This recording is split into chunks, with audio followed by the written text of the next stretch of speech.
ಓಂ ಶಾಂತಿ. ಮುರಳಿಯ ದಿನಾಂಕ 27/8/2026. ಪ್ರಾತಃ ಮುರಳಿ ಬಾಪ್ದಾದ ಮಧುಬನ.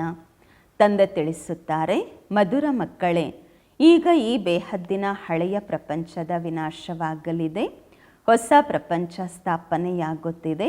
ಆದ್ದರಿಂದ ಹೊಸ ಪ್ರಪಂಚದಲ್ಲಿ ಹೋಗಲು ಪವಿತ್ರರಾಗಿರಿ. ಪ್ರಶ್ನೆ: ಪರಮಾತ್ಮನ ಪ್ರತಿಯಾಗಿ ತಾವು ಮಕ್ಕಳು ಯಾವ ಅದ್ಭುತವಾದ ಮಾತನ್ನು ತಿಳಿದುಕೊಂಡಿದ್ದೀರಾ? ಅದು ಮನುಷ್ಯರ ತಿಳುವಳಿಕೆಯಿಂದ ಹೊರಗಿದೆ. ಉತ್ತರ: ತಾವು ಹೇಳುತ್ತೀರಾ, ಹೇಗೆ ಆತ್ಮ ಜ್ಯೋತಿ ಬಿಂದುವಾಗಿದೆ ಹಾಗೆ ಪರಮಾತ್ಮನೂ ಸಹ ಅತಿ ಸೂಕ್ಷ್ಮ ಜ್ಯೋತಿ ಬಿಂದುವಾಗಿದ್ದಾರೆ. ಈ ಅದ್ಭುತವಾದ ಮಾತು ಮನುಷ್ಯರ ತಿಳುವಳಿಕೆಗಿಂತ ಹೊರಗಿದೆ. ಕೆಲವು ಮಕ್ಕಳು ಸಹ ಇದರಲ್ಲಿ ತಬ್ಬಿಬ್ಬಾಗುತ್ತಾರೆ. ಬಾಬಾ ಹೇಳುತ್ತಾರೆ, ಮಕ್ಕಳೇ, ತಬ್ಬಿಬ್ಬಾಗಬೇಡಿ. ಒಂದು ವೇಳೆ ಚಿಕ್ಕ ರೂಪದಲ್ಲಿ ನೆನಪಿರಲಿಲ್ಲವೆಂದರೆ ದೊಡ್ಡ ರೂಪದಲ್ಲಿ ನೆನಪು ಮಾಡಿ. ಅವಶ್ಯವಾಗಿ ನೆನಪು ಮಾಡಬೇಕು. ಗೀತೆ: ರಾತ್ರಿಯ ಪ್ರಯಾಣಿಕನೇ ಸುಸ್ತಾಗಬೇಡ, ಬೆಳಗಿನ ದಿನಗಳು ದೂರವಿಲ್ಲ. ಓಂ ಶಾಂತಿ. ಆತ್ಮಿಕ ಮಕ್ಕಳಿಗೆ ಆತ್ಮಿಕ ತಂದೆ ಕುಳಿತು ತಿಳಿಸುತ್ತಾರೆ. ಆದ್ದರಿಂದ ತಾವು ಮಕ್ಕಳು ಆತ್ಮ ಅಭಿಮಾನಿಗಳಾಗಿ ಕುಳಿತುಕೊಳ್ಳಬೇಕು. ಈ ರೀತಿ ಬೇರೆ ಯಾವುದೇ ಸ್ಥಾನದಲ್ಲಿ ತಿಳಿಸಲಾಗುವುದಿಲ್ಲ. ಯಾವುದೇ ಸಾಧು ಸಂತರೂ ಸಹ ಆ ರೀತಿ ತಿಳಿಸುವುದಿಲ್ಲ. ಆತ್ಮ ಅಭಿಮಾನಿಯಾಗಿ ಕುಳಿತುಕೊಳ್ಳಿ ಎಂದು ಈ ಮಾತನ್ನು ಒಬ್ಬ ತಂದೆಯೇ ತಿಳಿಸುತ್ತಾರೆ. ಮತ್ತು ಯಾರಿಗೂ ಹೇಳಲು ಸಹ ಬರುವುದಿಲ್ಲ. ಈ ಯುಕ್ತಿಯನ್ನು ಯಾರೂ ಹೇಳುವುದಿಲ್ಲ. ತಾವು ಮಕ್ಕಳೇ ತಿಳಿದುಕೊಂಡಿದ್ದೀರಾ, ನಾವು ಆತ್ಮ ಆಗಿದ್ದೇವೆ. ಆತ್ಮವೇ ಒಂದು ಶರೀರ ಬಿಟ್ಟು ಮತ್ತೊಂದು ಶರೀರ ಪಡೆದುಕೊಳ್ಳುತ್ತದೆ. ಕೆಲವೊಮ್ಮೆ ವಕೀಲ, ಕೆಲವೊಮ್ಮೆ ವೈದ್ಯ ಆಗತ್ತೆ. ಆತ್ಮವೇ ಈಗ ಪತಿತ ಆಗಿದೆ ಮತ್ತು ಪಾವನವಾಗುವುದು. ಆತ್ಮನಲ್ಲಿ ಜ್ಞಾನ ಧಾರಣೆ ಆಗುವುದು. ತಂದೆ ನಿರಾಕಾರ ಜ್ಞಾನ ಸಾಗರ ಆಗಿದ್ದಾರೆ ಅಂದಾಗ ಅವಶ್ಯವಾಗಿ ತಂದೆ ಬಂದು ಜ್ಞಾನವನ್ನು ತಿಳಿಸುತ್ತಾರೆ ಅಲ್ವಾ? ಪತಿತ ಪಾವನ ತಂದೆ ಅಂದಾಗ ಅವಶ್ಯವಾಗಿ ಬಂದು ಪಾವನರನ್ನಾಗಿ ಮಾಡುತ್ತಾರೆ. ಅವರಾಗಿದ್ದಾರೆ ಸುಪ್ರೀಂ ಪರಂಪಿತ ಪರಮಾತ್ಮ. ಬಾಬಾ ಹೇಳ್ತಾರೆ, ನಾನು ನಿಮ್ಮ ತಂದೆ ಸುಪ್ರೀಂ ಆಗಿದ್ದೇನೆ, ನಾಲೆಜ್ಫುಲ್ ಆಗಿದ್ದೇನೆ. ನನಗೆ ನನ್ನ ಶರೀರ ಇಲ್ಲ. ಈ ಎಲ್ಲ ಜ್ಞಾನ ನೀವು ಆತ್ಮ ಧಾರಣೆ ಮಾಡಿಕೊಳ್ಳುತ್ತೀರಾ ಅಂದಾಗ ತಾವೇ ಆತ್ಮ ಅಭಿಮಾನಿ ಆಗಬೇಕು. ದೇಹಾಭಿಮಾನವನ್ನು ಇಟ್ಟುಕೊಳ್ಳಬಾರದು. ಬೇರೆ ಯಾವುದೇ ಸ್ಥಾನದಲ್ಲಿ ಈ ರೀತಿ ಕೇಳಲು ಅಥವಾ ಹೇಳಲು ಯಾರೂ ಸಿಗುವುದಿಲ್ಲ. ಯಾರು ಕೇಳೋದು ಇಲ್ಲ, ಹೇಳೋದು ಇಲ್ಲ. ದೇಹಿ ಅಭಿಮಾನಿ ಆಗಿರಿ ಅಥವಾ ಆಗಿದ್ದೀವಿ ಅಂತ. ತಂದೆಯಂತೂ ಇರುವುದೇ ನಿರಾಕಾರ. ಅವರು ಬಂದು ತಮಗೆ ರಾಜಯೋಗವನ್ನು ಕಲಿಸುತ್ತಾರೆ. ಬಾಕಿ ಎಲ್ಲ ಮನುಷ್ಯರು ದೇಹಾಭಿಮಾನಿಗಳಾಗಿದ್ದಾರೆ. ಬಲೆ ಲಕ್ಷ್ಮೀನಾರಾಯಣರಿಗಾಗಿ ಹೇಳುತ್ತಾರೆ, ಇವರು ಆತ್ಮ ಅಭಿಮಾನಿಯಾಗಿದ್ದರು. ಮತ್ತೆಯೂ ಸಹ ದೇಹಾಭಿಮಾನ ಇರುತ್ತೆ ಅಲ್ವಾ? ಈ ಜ್ಞಾನವನ್ನು ಪರಂಪಿತ ಪರಮಾತ್ಮನೇ ಬಂದು ಕೊಡುತ್ತಾರೆ. ಆತ್ಮ ಧಾರಣೆ ಮಾಡಿಕೊಳ್ಳುವುದು, ಆತ್ಮನನ್ನು ಪತಿತತನದಿಂದ ಪಾವನ ಮಾಡಬೇಕಾಗಿದೆ ಅಂದಾಗ ಅದಕ್ಕಾಗಿ ತಂದೆ ಯುಕ್ತಿ ತಿಳಿಸುತ್ತಾರೆ. ಈಗ ಪೂರ್ತಿ ಪ್ರಪಂಚದ್ದು ಪತನವಾಗುತ್ತಿದೆ, ಡೌನ್ಫಾಲ್ ಆಗ್ತಿದೆ. ಮತ್ತು ಉತ್ಥಾನ ಮಾಡುವವರು ಯಾರು? ತಂದೆಯೇ ಮಾಡಲು ಬರುತ್ತಾರೆ, ಬಂದಿದ್ದಾರೆ. ಈಗ ಇದನ್ನು ತಾವೇ ತಿಳಿದುಕೊಂಡಿದ್ದೀರಾ. ಡೌನ್ಫಾಲ್ ಎಂದರೆ ಅರ್ಥ ಡಿಸ್ಟ್ರಕ್ಷನ್, ರೈಸ್ ಅಂದರೆ ಅರ್ಥ ಕನ್ಸ್ಟ್ರಕ್ಷನ್, ವಿನಾಶ. ಡೌನ್ಫಾಲ್ ಅಂದರೆ ವಿನಾಶ, ರೈಸ್ ಅಂದರೆ ಸ್ಥಾಪನೆ, ಕನ್ಸ್ಟ್ರಕ್ಷನ್. ಸ್ಥಾಪನೆ ಮತ್ತು ವಿನಾಶ. ಸ್ಥಾಪನೆ ಯಾವುದ್ರದ್ದು? ಹೊಸ ಪ್ರಪಂಚದ ಸ್ಥಾಪನೆ, ಸ್ವರ್ಗದ ಸ್ಥಾಪನೆ. ಮತ್ತು ಹಳೆಯ ಪ್ರಪಂಚ ನರಕ, ನರಕದ ವಿನಾಶ. ಡಿಸ್ಟ್ರಕ್ಷನ್ ಮತ್ತು ಕನ್ಸ್ಟ್ರಕ್ಷನ್. ಕಲಿಯುಗ ಹಳೆಯ ಪ್ರಪಂಚ, ಇದರ ವಿನಾಶವಂತೂ ಅವಶ್ಯವಾಗಿ ಆಗುವುದು. ವಿನಾಶದ ಗುರುತುಗಳು ಇವೆ. ಮಹಾಭಾರಿ ಯುದ್ಧ ನಿಂತಿದೆ. ಮಹಾಭಾರತದ ವೃತ್ತಾಂತ ಮಹಾಭಾರತ ಶಾಸ್ತ್ರದಲ್ಲಿ ತೋರಿಸಿದ್ದಾರೆ. ತಂದೆ ಬ್ರಹ್ಮರವರ ಮೂಲಕ ಸ್ಥಾಪನೆ ಮಾಡುತ್ತಿದ್ದಾರೆ ಅಂದಾಗ ಅವಶ್ಯವಾಗಿ ಹೊಸ ಪ್ರಪಂಚದ ಸ್ಥಾಪನೆ ಮಾಡ್ತಾರಲ್ವಾ? ಇದಾಗಿದೆ ಬೇಹದ್ದಿನ ವಿನಾಶ ಮತ್ತು ಬೇಹದ್ದಿನ ಸ್ಥಾಪನೆ. ತಂದೆಯೇ ಹೊಸ ಮನೆಯನ್ನು ತಯಾರು ಮಾಡುತ್ತಾರೆ ಮಕ್ಕಳಿಗಾಗಿ. ಮತ್ತು ಹಳೆಯ ಪ್ರಪಂಚ ಅವಶ್ಯವಾಗಿ ವಿನಾಶವಾಗುವುದು. ತಾವು ತಿಳಿದುಕೊಂಡಿದ್ದೀರಾ, ಬಾಬಾರವರು ಈಗ ಹೊಸ ಪ್ರಪಂಚದ ಸ್ಥಾಪನೆ ಮಾಡುತ್ತಿದ್ದಾರೆ. ತಮೋ ಪ್ರಧಾನತೆಯಿಂದ ಸತೋ ಪ್ರಧಾನ ಮಾಡಲು ನಮ್ಮನ್ನು ತಯಾರು ಮಾಡುತ್ತಿದ್ದಾರೆ. ವಿನಾಶಕ್ಕಾಗಿ ಮಹಾಭಾರತ ಯುದ್ಧ ಪ್ರಸಿದ್ಧವಾಗಿದೆ. ಹೇಳ್ತಾರೆ ಇದು ಅದೇ ಸಮಯ ಎಂದು. ಅವೇ ಸ್ಟಾರ್ಸ್ ಬಂದು ಪರಸ್ಪರದಲ್ಲಿ ಸೇರಿತ್ತು ಯಾವಾಗ ಮಹಾಭಾರತ ಸಮಯವಿತ್ತು ಎಂದು. ಈ ಮೆಟ್ಟಿಲಿನ ಚಿತ್ರದಲ್ಲಿಯೂ ಬರೆಯಲಾಗಿದೆ ಭಾರತದ ಉತ್ಥಾನ ಮತ್ತು ಪತನದ ಅದ್ಭುತ ಕತೆ ಎಂದು. ಈ ಲೈನ್ನಲ್ಲಿ ಕಲ್ಪ ಎಂಬ ಅಕ್ಷರ ಬರಬೇಕು. ಶುರುವಿನಿಂದ ಅಂತಿಮದವರೆಗೆ ಮನುಷ್ಯರು 84 ಜನ್ಮಗಳನ್ನು ಪಡೆದುಕೊಳ್ಳುತ್ತಾರೆ. ಇದಾಗಿದೆ ಜ್ಞಾನದ ಮಾತು. ಇದೆಲ್ಲ ನಿಮ್ಮ ಬುದ್ಧಿಯಲ್ಲಿ ಇದೆ. ಮನುಷ್ಯರ ಬುದ್ಧಿಗಂತೂ ಏಕ್ದಮ್ ಗಾಡ್ರೇಜ್ ಬೀಗ ಬಿದ್ದಿದೆ. ಈ ಮಾತುಗಳನ್ನು ಮನುಷ್ಯರಿಗೆ ತಿಳಿಸಬೇಕು. ಆತ್ಮರು ಇಲ್ಲಿ ಶರೀರ ಧಾರಣೆ ಮಾಡಿಕೊಂಡು ಪಾತ್ರ ಮಾಡುತ್ತಾರೆ ಅಂದಾಗ ಡ್ರಾಮಾದ ಆದಿ ಮಧ್ಯ ಅಂತ್ಯದ ಕ್ರಿಯೇಟರ್, ಡೈರೆಕ್ಟರ್, ಮುಖ್ಯ ಪಾತ್ರಧಾರಿಗಳು ಎಲ್ಲರನ್ನೂ ತಿಳಿದುಕೊಳ್ಳಬೇಕು ಅಲ್ವಾ. ಈಗ ತಮಗೆ ಡ್ರಾಮಾದ ಆದಿ ಮಧ್ಯ ಅಂತ್ಯ ಕಲ್ಪದ ಮೊದಲಿನಂತೆ ಗೊತ್ತಾಗಿದೆ, ಶುರುವಿನಿಂದ ಹಿಡಿದು ಅಂತಿಮದವರೆಗೆ. ಬಾಬಾರವರ ಮೂಲಕ ಈ ಜ್ಞಾನ ಪೂರ್ತಿಯಾಗಿ ನಿಮಗೆ ಸಿಗುತ್ತಿದೆ. ಸೃಷ್ಟಿಚಕ್ರ ಹೇಗೆ ಸುತ್ತುತ್ತದೆ ಇದಕ್ಕೆ ಹೇಳಲಾಗುವುದು ಆತ್ಮಿಕ ಜ್ಞಾನ ಎಂದು. ಶಾರೀರಿಕ ಜ್ಞಾನಕ್ಕೆ ಫಿಲಾಸಫಿ ಎಂದು ಹೇಳಲಾಗುವುದು. ಸ್ಪಿರಿಚುವಲ್ ಜ್ಞಾನ, ಆತ್ಮಿಕ ಜ್ಞಾನಕ್ಕೆ ಜ್ಞಾನ ಎಂದು ಹೇಳಲಾಗುವುದು. ಈಗ ಈ ಎಲ್ಲ ಮಾತುಗಳು ಮಕ್ಕಳ ಬುದ್ಧಿಯಲ್ಲಿ ಕುಳಿತುಕೊಳ್ಳಬೇಕು. ಮಕ್ಕಳು ತಿಳಿದುಕೊಂಡಿದ್ದೀರಾ, ಈಗ 84 ಜನ್ಮಗಳ ನಾಟಕ ಪೂರ್ಣವಾಗಿದೆ. ಈಗ ನಾವು ವಾಪಸ್ ಮನೆಗೆ ಹೋಗುತ್ತೇವೆ. ಆದರೆ ಪತಿತರ್ಯಾರೂ ವಾಪಸ್ ಹೋಗಲು ಸಾಧ್ಯವಿಲ್ಲ. ಇಲ್ಲವೆಂದರೆ ಇಷ್ಟೆಲ್ಲ ಜಪ ತಪ ತೀರ್ಥ ಯಾಕೆ ಮಾಡುತ್ತಾರೆ? ಪವಿತ್ರರಾಗಲು ಗಂಗಾ ಸ್ನಾನ ಮಾಡಲು ಹೋಗುತ್ತಾರೆ. ಆದರೆ ಅದರಿಂದ ಯಾರೂ ಪಾವನರಾಗುವುದಿಲ್ಲ. ಆದ್ದರಿಂದ ವಾಪಸ್ ಯಾರೂ ಹೋಗಲಾಗುವುದಿಲ್ಲ. ಬಹಳಷ್ಟು ಸುಳ್ಳು ಹೇಳುತ್ತಿರುತ್ತಾರೆ. ಅವರು ನಿರ್ವಾಣಧಾಮಕ್ಕೆ ಹೋದರು, ಜ್ಯೋತಿಯಲ್ಲಿ ಸಮಾವೇಶವಾದರು, ಇವರು ಹೋದರು ಎಂದು. ತಂದೆ ತಿಳಿಸುತ್ತಾರೆ ವಾಪಸ್ ಯಾರೂ ಹೋಗುವುದಿಲ್ಲ. ಎಲ್ಲ ಪಾತ್ರಧಾರಿಗಳು ಇಲ್ಲಿಯೇ ಇದ್ದಾರೆ. ಈಗ ನಾಟಕ ಪೂರ್ಣವಾಗಿದೆ ಅಂದಾಗ ಎಲ್ಲರೂ ವೇದಿಕೆಯ ಮೇಲೆ ನಿಂತಿದ್ದಾರೆ. ಈಗ ಎಲ್ಲರೂ ಇಲ್ಲಿ ಉಪಸ್ಥಿತರಿದ್ದಾರೆ. ಮನುಷ್ಯರಿಗೆ ಗೊತ್ತೇ ಇಲ್ಲ ಬೌದ್ಧ, ಕ್ರಿಶ್ಚಿಯನ್ ಎಲ್ಲಿದ್ದಾರೆ ಎಂದು. ಅಂದರೆ ಬುದ್ಧ, ಕ್ರೈಸ್ತ ಇವರೆಲ್ಲ ಎಲ್ಲಿದ್ದಾರೆ ಎಂದು ಗೊತ್ತಿಲ್ಲ. ತಾವು ತಿಳಿದುಕೊಂಡಿದ್ದೀರಾ, ಎಲ್ಲ ಆತ್ಮರು ಮೇಲಿಂದ ಇಲ್ಲಿ ಬರುತ್ತಾರೆ ಮತ್ತು ಜನ್ಮಗಳನ್ನು ಪಡೆದುಕೊಳ್ತಿರ್ತಾರೆ. ಈ ಸಮಯದಲ್ಲಂತೂ ಎಲ್ಲರೂ ತಮೋ ಪ್ರಧಾನರಿದ್ದಾರೆ. ತಮೋ ಪ್ರಧಾನರಿಂದ ಸತೋ ಪ್ರಧಾನ ಕಲ್ಪದ ಮೊದಲು ಆಗಿದ್ದೀರಿ.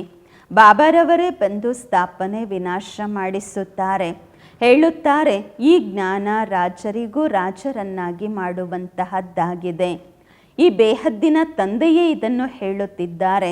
ನಾನು ನಿಮ್ಮನ್ನು ರಾಜರಿಗೂ ರಾಜರನ್ನಾಗಿ ಮಾಡುತ್ತಿದ್ದೇನೆ. ಶ್ರೀಕೃಷ್ಣ ಅಂತೂ ಸ್ಥಾಪನೆ ಮಾಡಿಸುವುದಿಲ್ಲ.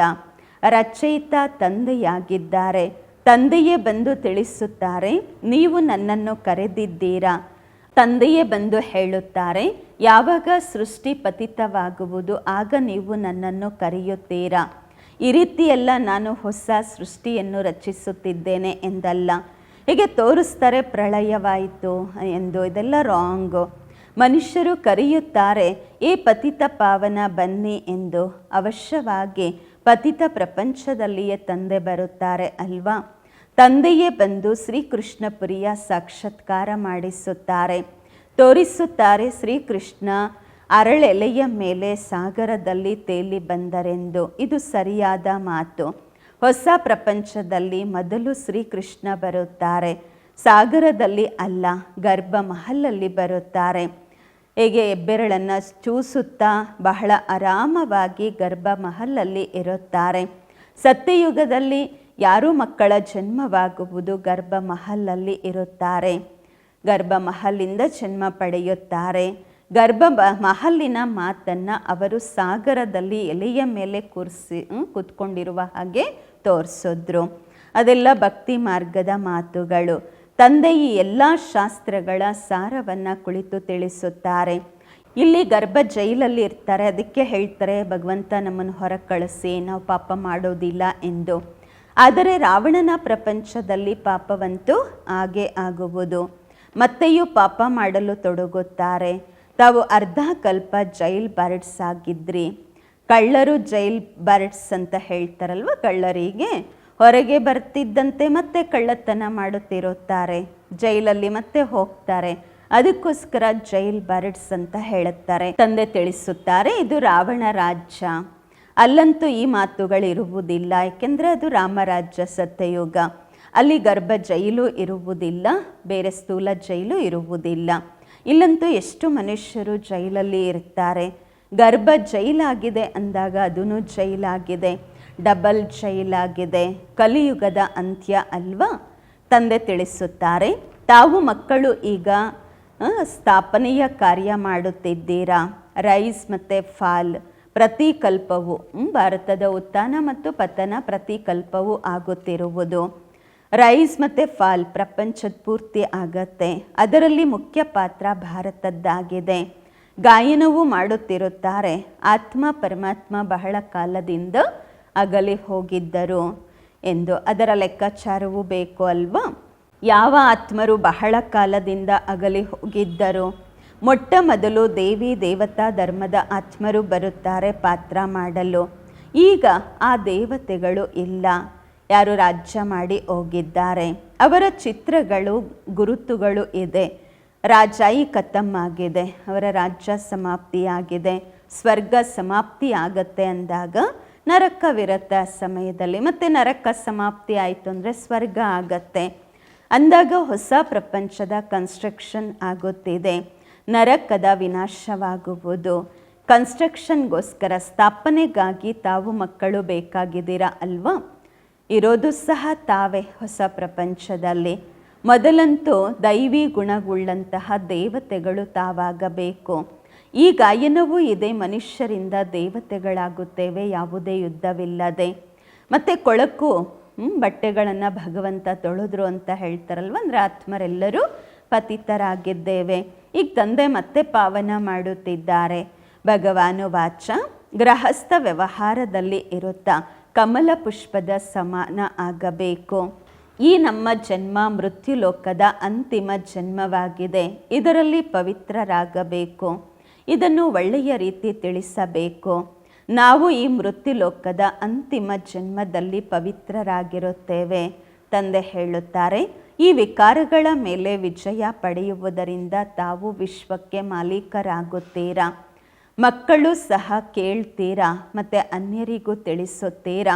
ಈ ಹಳೆಯ ಪ್ರಪಂಚದ ವಿನಾಶ ಸನ್ಮುಖದಲ್ಲಿ ನಿಂತಿದೆ. ಇದು ಅದೇ ಮಹಾಭಾರತ ಯುದ್ಧವಾಗಿದೆ. ಕಾಮ ಮಹಾಶತ್ರುವಾಗಿದೆ. ಆದ್ದರಿಂದ ಪ್ರತಿಜ್ಞೆ ಮಾಡಿ. ಈಗ ತಾವು ತಿಳಿದುಕೊಂಡಿದ್ದೀರಾ, ನಾವು ಪವಿತ್ರರಾಗುತ್ತೇವೆ. ಈ ಹಳೆಯ ಪ್ರಪಂಚದ ವಿನಾಶ ಅವಶ್ಯವಾಗಿ ಆಗಬೇಕು. ಅದಕ್ಕೆ ಮೊದಲು ಅವಶ್ಯವಾಗಿ ಪವಿತ್ರರಾಗಬೇಕು. ವಿನಾಶವಾಗತ್ತೆ ಅಂದಾಗ ಆ ಮಾತೇ ಕೇಳಬೇಡಿ, ಎಷ್ಟು ಅಹಂಕಾರವಾಗತ್ತೆ. ಬಹಳ ಕಠಿಣ ಮೃತ್ಯುವಿರುತ್ತೆ. ತಾವು ನೋಡಲಿಕ್ಕೂ ಸಹ ಸಾಧ್ಯವಾಗುವುದಿಲ್ಲ. ಯಾರಿಗಾದರೂ ಆಪ್ರೇಷನ್ ಆಗತ್ತೆ ಅಂದಾಗ ಬಲಹೀನರಿರುವಂತಹವರು ಅದು ನೋಡಲಿಕ್ಕಾಗೋದಿಲ್ಲ, ಅಲ್ಲೇ ಬಿದ್ದು ಹೋಗಿಬಿಡ್ತಾರೆ. ಅದಕ್ಕೆ ಡಾಕ್ಟರ್ಸು ಫ್ಯಾಮಿಲೀಸ್ ಅವರನ್ನು ಒಳಗಡೆ ಅಲೋ ಮಾಡೋದಿಲ್ಲ, ಒಳಗೆ ಬರಲಿಕ್ಕೆ ಅನುಮತಿ ಕೊಡೋದಿಲ್ಲ.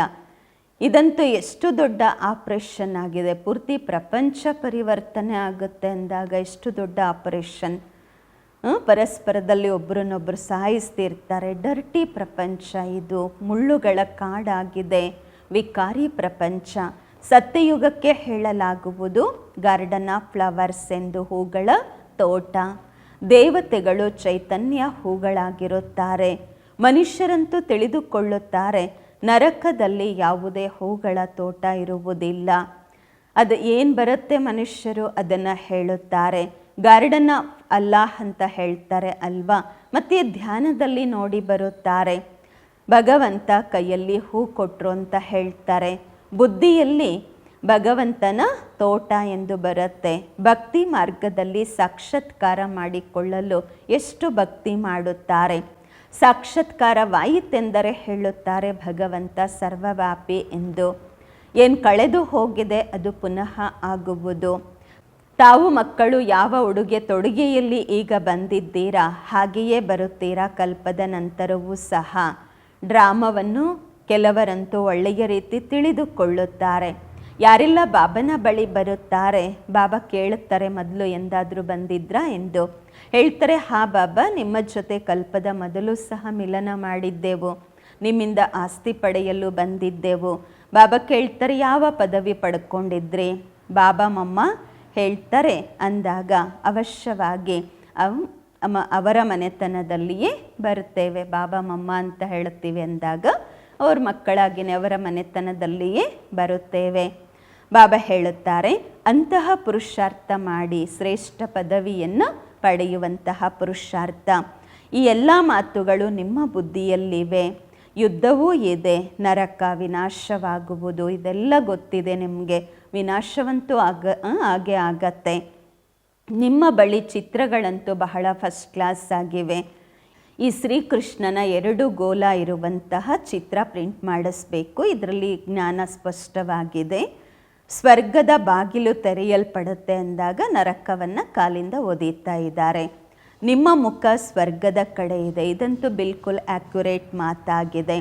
ತಾವು ತಿಳಿದುಕೊಂಡಿದ್ದೀರಾ, ಈಗ ನಾವು ಮನೆಗೆ ಹೋಗಬೇಕು, ಮನೆಯನ್ನೇ ನೆನಪು ಮಾಡಬೇಕು, ಹಳೆಯ ಪ್ರಪಂಚವನ್ನು ಮರೆಯಬೇಕು.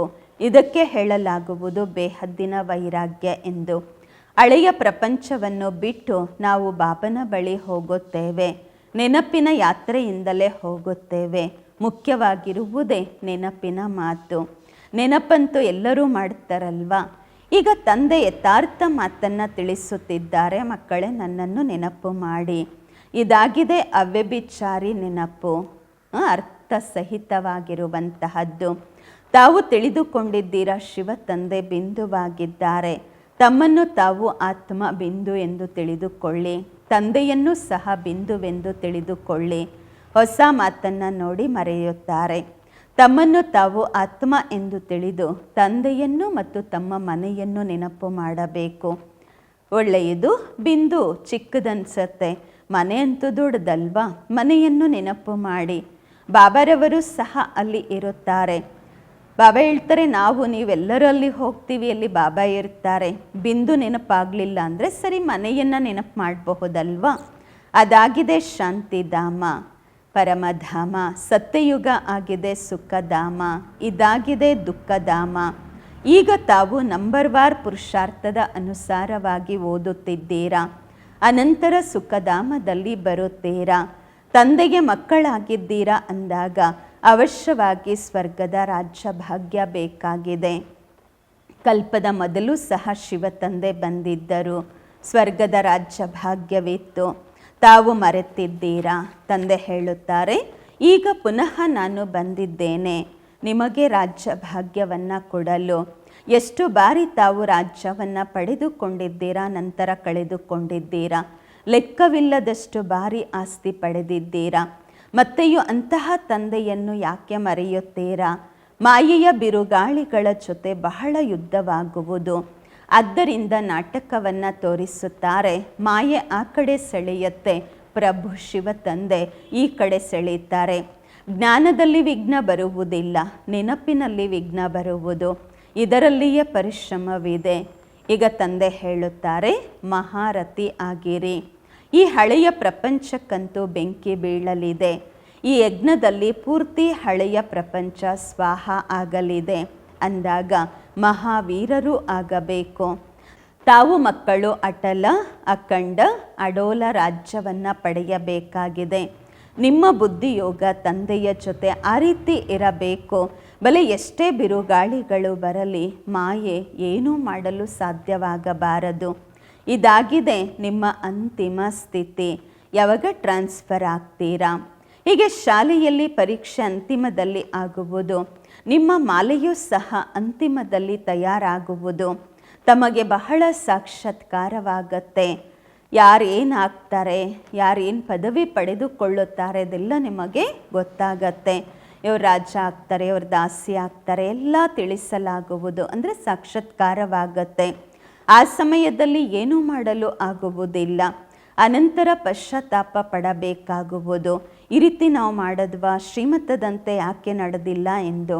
ಆದರೆ ಅಂತಿಮ ಸಮಯದಲ್ಲಿ ಏನೂ ಮಾಡಲಾಗುವುದಿಲ್ಲ. ಆ ರೀತಿ ತುಂಬ ಜನ ಪಶ್ಚಾತ್ತಾಪ ಪಡುತ್ತಾರೆ. ಮನುಷ್ಯರು ಯಾರ್ದಾದ್ರೂ ಕೂನಿ ಮಾಡಿರ್ತಾರೆ, ಮತ್ತೆ ನಂತರ ಪಶ್ಚಾತ್ತಾಪ ಪಡ್ತಾರೆ. ಕೋಪದಲ್ಲಿ ಬಂದೇನೋ ಮಾಡಿಬಿಡ್ತಾರೆ, ಆಮೇಲೆ ಪಶ್ಚಾತ್ತಾಪ ಮಾಡ್ತಾರಲ್ವ.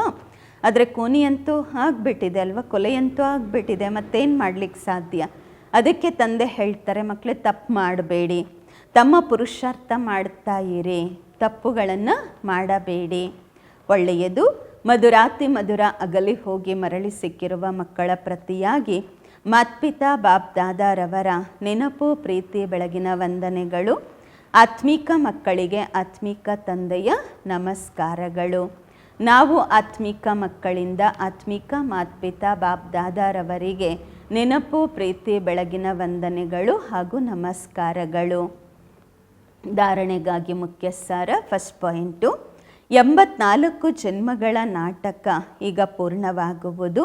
ವಾಪಸ್ ಮನೆಗೆ ಹೋಗಬೇಕು. ಆದ್ದರಿಂದ ಆತ್ಮ ಅಭಿಮಾನಿಯಾಗಿದ್ದು ಪಾವನರಾಗಬೇಕು. ದೇಹಾಭಿಮಾನವನ್ನು ಅಳಿಸಬೇಕು. ಎರಡನೇ ಪಾಯಿಂಟು, ಅರ್ಥಸಹಿತವಾಗಿ ತಮ್ಮನ್ನು ತಾವು ಆತ್ಮ ಬಿಂದು ಎಂದು ತಿಳಿದುಕೊಂಡು ಬಿಂದು ತಂದೆಯ ಅವ್ಯಭಿಚಾರಿ ನೆನಪಿನಲ್ಲಿ ಇರಬೇಕು. ಮಹಾವೀರರಾಗಿ ತಮ್ಮ ಸ್ಥಿತಿಯನ್ನು ಅಡೋಲ ಅಚಲ ಮಾಡಿಕೊಳ್ಳಬೇಕು. ವರದಾನ: ವ್ಯರ್ಥದ ಲೀಕೇಜನ್ನು ಸಮಾಪ್ತಿ ಮಾಡಿ ಸಮರ್ಥರಾಗುವಂತಹ ಕಡಿಮೆ ಖರ್ಚು ಹೆಸರು ಪ್ರಸಿದ್ಧ ಮಾಡುವವರಾಗಿರಿ. ವ್ಯರ್ಥದ ಲೀಕೇಜನ್ನು ಸಮಾಪ್ತಿ ಮಾಡಿ ಸಮರ್ಥರಾಗುವಂತಹ ಕಡಿಮೆ ಖರ್ಚು ಹೆಸರು ಪ್ರಸಿದ್ಧ ಮಾಡುವವರಾಗಿರಿ. ಕಮ್ ಖರ್ಚ ಬಾಲಾನಶೀನ್.